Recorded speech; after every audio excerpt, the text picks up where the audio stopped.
আসসালামু আলাইকুম। হ্যালো বন্ধুরা, কেমন আছেন? আশা করি ভালো আছেন।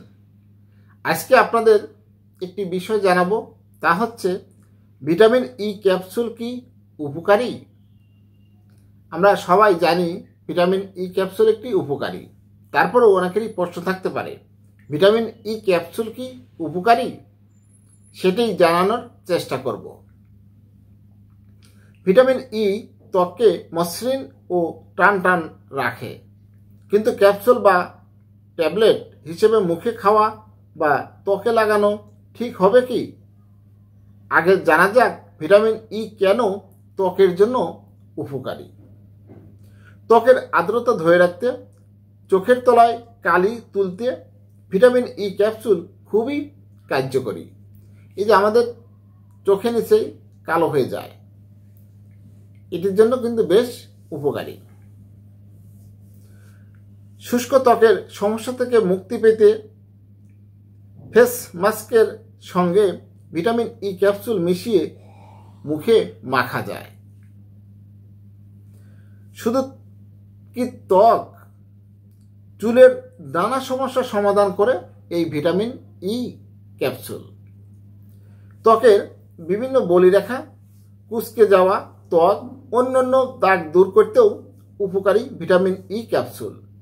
এটি অ্যান্টি এজিং ক্রিম হিসেবেও ব্যবহারযোগ্য। স্বাস্থ্য বিষয়ক একটি ওয়েবসাইটে জানা যায়, ভিটামিন ই ক্যাপসুলের বিভিন্ন অঙ্গে ব্যবহারের পদ্ধতি ও গুণাগুণ সম্পর্কে জানিয়েছে। ত্বকে ভিটামিন ই তেল মালিশ করলে ত্বকের গঠন স্বাস্থ্যকর হয়, উজ্জ্বলতা বাড়ে। নখের যত্নে ভিটামিন ই ক্যাপসুল আদর্শ। ক্যাপসুল খুলে তার ভিতরে তেল নখ এর চারপাশে ভালোভাবে মাখাতে হবে। রোদ পোড়া ত্বকে জ্বালাপোড়া বা চুলকানি হলে কুলিং ক্রিমের সঙ্গে ভিটামিন ই ক্যাপসুল মিশিয়ে ব্যবহার করলে বেশ উপকার পাবেন। Vitamin E capsule overnight cream হিসেবেও বেশ কার্যকর।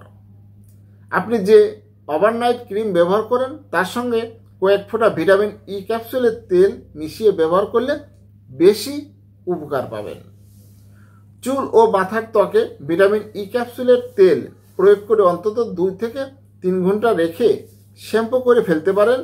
কুসুম গরম পানি ব্যবহারে ভালো ফল পাবেন। তবে ভিটামিন ই ক্যাপসুল সরাসরি ত্বকে ব্যবহার করা উচিত নয়।